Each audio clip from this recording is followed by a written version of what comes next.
नमस्कार, मैं doctor Anjali Jaipal, associate professor SD government college Beawar.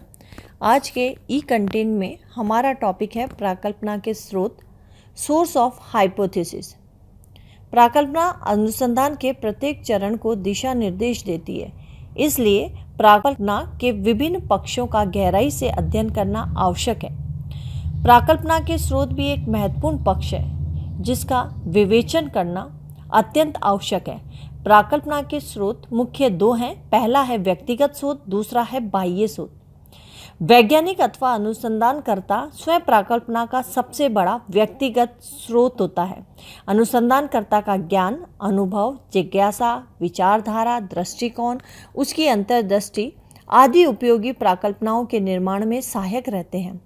जब अनुसंधानकर्ता प्राकल्पना के निर्माण में पुस्तकालय, विद्वानों के विचार, वैज्ञानिक अध्ययन व सिद्धांत आदि की सहायता लेता है तो ये प्राकल्पना के निर्माण के बाह्य स्रोत कहलाते हैं।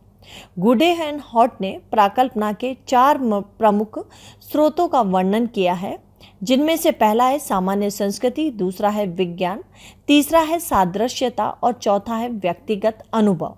गुडे एंड हॉट ने मेथड इन सोशल रिसर्च अपनी बुक में प्राकल्पना के इन प्रमुख स्रोतों का वर्णन किया है। पहला है सामान्य संस्कृति। गुडे एंड हॉट ने लिखा है, जिस सामान्य संस्कृति में विज्ञान का विकास होता है वह अनेक भौतिक प्राकल्पनाएं प्रदान करती है। गुडे एंड हॉट ने सामाजिक संस्कृति से संबंधित प्राकल्पनाओं के 3 उप स्रोतों का वर्णन किया है। इसमें पहला है सांस्कृतिक मूल्य, लोक विश्वास और सामाजिक परिवर्तन। सांस्कृतिक मूल्य हर एक समाज की विशिष्ट संस्कृति होती है। अधिकतर जिन प्राकल्पनाओं का निर्माण व प्रशिक्षण हुआ है वह इन्हीं समाजों की विशिष्ट सांस्कृतिक जटिलता से संबंधित रही है। पश्चिमी यूरोप की संस्कृति के अमेरिका वासी व्यक्तिगत सुख, गतिशीलता और प्रतिस्पर्धा पर विशेष जोर देते हैं। इसलिए अमेरिका के समाजशास्त्रियों ने अपनी संस्कृति के मूल्यों के आधार पर जिन अनेक प्राकल्पनाओं का निर्माण किया है वे व्यक्ति के सुख से संबंधित थी। इसी के विपरीत भारतीय संस्कृति भौतिकवादी नहीं है। यहाँ पर अध्यात्म, जाति प्रथा, नातेदारी, परंपरागत संयुक्त परिवार प्रणाली आदि का महत्व रहा है। भारतीय समाज में प्राकल्पनाओं का आधार यही संस्कृति के मूल्य और पृष्ठभूमि रही है। इसी कारण जाति व्यवस्था, संयुक्त परिवार, पंचायती राज, पर्दा प्रथा, जजमानी प्रथा, धर्म आदि से संबंधित अनेक अनुसंधान हुए हैं। दूसरा है लोक विश्वास। प्रमुख सांस्कृतिक मूल्यों के अतिरिक्त लोक विश्वास भी प्राकल्पना के उपयोगी स्रोत हैं। गुडे एंड हॉट ने उपयुक्त उदाहरण देकर यह स्पष्ट किया है कि समाज में असंख्य लोक विश्वास, धारणाएं, जनसाधारण के विचार आदि व्यवहारिक प्राकल्पनाओं के अच्छे स्रोत हैं। अनुसंधानकर्ता अपने समाज में प्रचलित लोक विश्वास, धारणाएं, कहावतें, लोकोक्तियां, पूर्वाग्रह आदि को प्राकल्पना के रूप में अध्ययन करके उनकी सत्यता, प्रामाणिकता और विश्वसनीयता की जांच करते हैं और इनके द्वारा जो ज्ञान प्राप्त होता है वो हमारे विकास में सहयोग देता है। तीसरा है सामाजिक परिवर्तन। सामाजिक परिवर्तन एक महत्वपूर्ण आधार है प्राकल्पनाओं के लिए। हम जानते हैं कि समाज परिवर्तनशील है। इसके कारण समाज में नई नई समस्याएं और कारक आ जाते हैं। पुराने सिद्धांतों एवं पूर्वानुमान नई परिस्थितियों के में प्रासंगिक नहीं रहते हैं। इन नई परिस्थितियों के संदर्भ में अनुसंधानकर्ता नई नई समकालीन प्राकल्पनाओं का निर्माण कर सकते हैं और ज्ञान का विस्तार कर सकते हैं।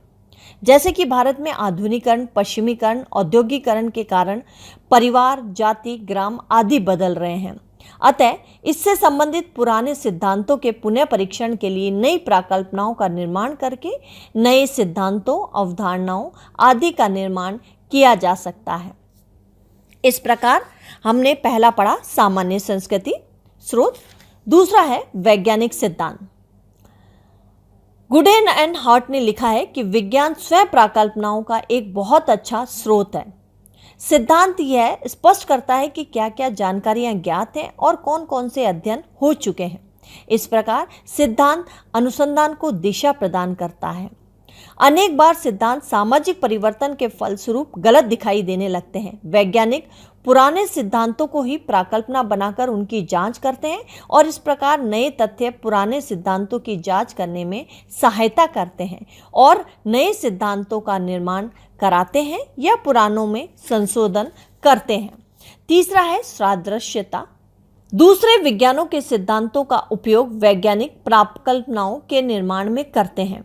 19वीं शताब्दी के उत्तरार्ध में सामाजिक विज्ञानों जैसे अर्थशास्त्र, राजनीति शास्त्र, समाजशास्त्र, सामाजिक मानवशास्त्र आदि में चार्ल्स डार्विन का उद्विकास सिद्धांत का प्रयोग प्राकल्पना के स्रोत के रूप में किया गया है।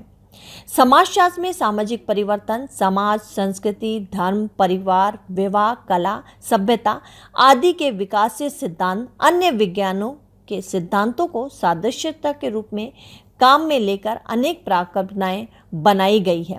डार्विन के जीवों का विकास सरल से जटिल, निश्चित चरणों और सीधी रेखा में बताया है।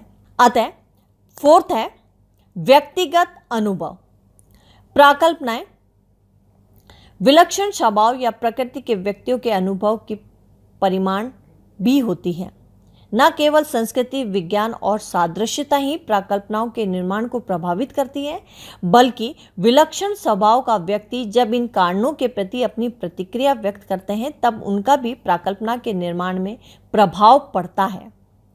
व्यक्ति सही घटना और सही समय का वैज्ञानिक दृष्टि से जब अवलोकन करता है तो वे अपने व्यक्तिगत अनुभव के आधार पर प्राकल्पना और फिर वैज्ञानिक सिद्धांत बना देता है। फॉर एग्जाम्पल न्यूटन प्राकल्पना और फिर सिद्धांत बनाने में स्वयं के अनुभव के फलस्वरूप सफल हुए थे। पेड़ से सेब तो हमेशा ही गिरते हैं और गिरते रहेंगे, उस और ध्यान केवल न्यूटन का ही गया। अगला है अनुसंधान और साहित्य स्रोत।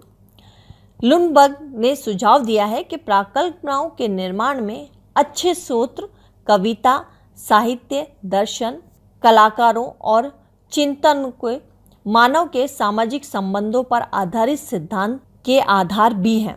विभिन्न लोगों के द्वारा किए गए अनुसंधान, सर्वेक्षण, निष्कर्षों एवं लेखों के आधार पर भी व्यवहारिक प्राकल्पनाओं का निर्माण किया जाता है। अतः स्पष्ट है कि व्यवहारिक और उपयोगी प्राकल्पनाओं के अच्छे सूत्र हमारी सामान्य संस्कृति, जिसमें सामाजिक मूल्य, लोक विश्वास, सामाजिक परिवर्तन है। दूसरा है वैज्ञानिक सिद्धांत, तीसरा है सादृश्यता और चौथा है व्यक्तिगत अनुभव और इसके अलावा है अनुसंधान व साहित्य। तो इस प्रकार आज के ई कंटेंट में हमने प्राकल्पनाओं के स्रोत के बारे में जाना। Thank you.